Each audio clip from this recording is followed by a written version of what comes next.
Greetings, my family in Christ. I hope you're doing well today. It's a beautiful day here. Lord, we are before you, thanking you for the beauty of your wonderful creatures in your world, and we ask that you lay upon us your blessings as we read your word, and that it will fall on our ears and our hearts, and we will understand what you want us to understand, and may we use it to the way your benefit, the way you would like us to. Amos 9.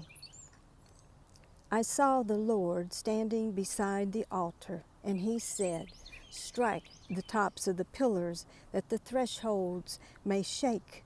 Break them in pieces on the head of all of them. I will kill the last of them with the sword. Not one of them will flee away, not one of them will escape.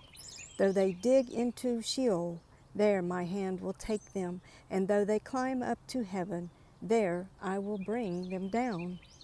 Though they hide themselves in the top of Carmel, that's a mountain range, I will search and take them out from there. And though they be hidden from my sight in the bottom of the sea, there I will command the serpent, and it will bite them. Though they go into captivity before their enemies, there I will command the sword, and it will kill them. I will set my eyes on them for evil, and this means the ones that are for evil. I will set my eyes on them, and not for good, those that prefer evil over good. For the Lord Yahweh of armies is he who touches the land, and it melts, and all who dwell in it will mourn, and it will rise up wholly like the river Nile, and will sink again like the river of Egypt. God controls all of that. He controls the rain and the floods, and he built the mountain ranges, and people think that they can just choose evil. They actually have a choice. Well, God is a God of justice. It is he who builds his rooms in the heavens, and has founded his vault on the earth. He who calls for the waters of the sea and pours them out on the surface of the earth. Yahweh is his name. Are you not like the children of the Ethiopians to me, children of Israel? Says Yahweh. In other words, God isn't discriminatory. All his children are the same to him. Haven't I brought up Israel out of the land of Egypt, and the Philistines from Caphtor, and the Syrians from Ker? Behold, the eyes of the Lord Yahweh are on the sinful kingdom, and I will destroy it from off the surface of the earth, except that I will not utterly destroy the house of Jacob, says Yahweh. For behold, I will command, and I will sift the house of Israel among all the nations, as grain is sifted in a sieve, yet not the least kernel will fall on the earth. In other words, God will sift and look for those that are righteous and faithful to him. All the sinners of my people will die by the sword, who say evil won't overtake or nor meet us.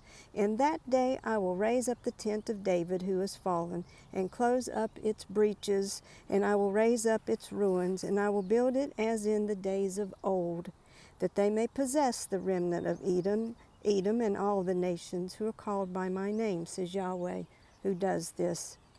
He's a just God. Behold, the days come, says Yahweh, that the plowman shall overtake the reaper, and the one treading grapes, him who sows seed, and sweet wine will drip from the mountains and flow from the hills. In other words, no sooner will they get a harvest of grapes before they're sowing again. Everything is so bountiful, and the sweet wine will drip from the mountains and flow. Wine means joy. So joy will drip from the mountains and flow from the hills. I will bring my people Israel back from captivity, and they will rebuild the ruined cities and inhabit them, and they will plant vineyards and drink wine from them. They shall also make gardens and eat their fruit. I will plant them on their land, and they will no more be plucked up out of their land, which I have given them, says Yahweh, your God. In other words, God is a just God. So he will make things right by those that have faith, those that love justice, love God, and those that hate justice and hate God, I guess. And I used to tell my kids, do you want good attention or bad attention? And sometimes the bad attention would just be consequences of their own doing. So, because they made a wrong choice. And that sometimes I think God allows us to make those choices. We can certainly make our own choices, and He knows there'll be consequences. But if we don't listen to Him and do as we felt led by Him, we surely will fall down actually in disgrace, won't we? And there's a little robber fly over here. I wish I could turn the camera and catch him, but I'm afraid it just won't catch. I'm hoping that he'll get brave enough to come over here. They look just like a bumblebee, but they got this white dot on their head, and that's how you can tell them that they won't hurt you. They can't. He's going around. He can't hurt you, but he sure does look like something that can hurt you. And he's destructive to wood on houses and so forth. So anyway, we can be destructive to our own selves, right? You've heard that phrase, shoot ourselves in the foot. Well, that's because we made wrong choices. And sometimes we might look back on our life and realize exactly where God protected us. We made a wrong misstep, and it could have been terrible consequences, but God saved us, and we are so thankful for His mercy and grace and goodness and love, because He saved us from the fire. And God is not a discriminatory God. He loves all His children. What He hates is the evil, and He has to take care of the evil. And it doesn't matter if you're hiding in a bunker or in a mountain, way deep in a mountain, or in the bottom of the sea. He knows where you're at, and He knows how to make all things right. He won't just make it right for one person and not another. He'll make it right for everyone. So there we go, the little guy. Now that might be a bumblebee, I don't know, I haven't seen the front. Oh, he's in the special one, looks like a cross to us. How about that? It's pretty special. Usually I'm out here in the morning, and it's too early for the critters, but I'm out here in the afternoon today, so that's why we can get some. I think he is getting some pollen down in there. I've seen butterflies out here. It'd be nice if a butterfly came by, but I don't guess we'll be so lucky as that, will we? Anyway, I'm going to put in the comments a loveisrael.org, which is really good. He is a Messianic lecturer at one of the universities, and he has really, really good teachings on what the Hebrew words supposedly mean in the verses, and it's been really good. He's easy to listen to.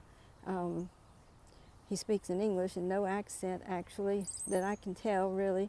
So I encourage you. I'll put the link in there. You can remember to look up loveisrael.org on YouTube and listen to some of his readings and things. I haven't gotten to explore too much other than the last parts of Amos. I found him, so I feel blessed for that.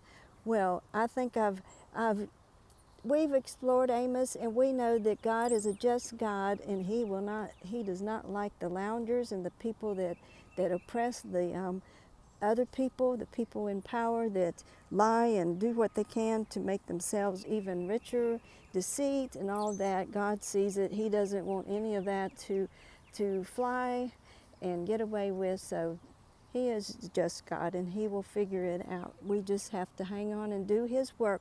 He loves the faithful ones. That's why He watches out for us, even when we don't know we're being watched out for.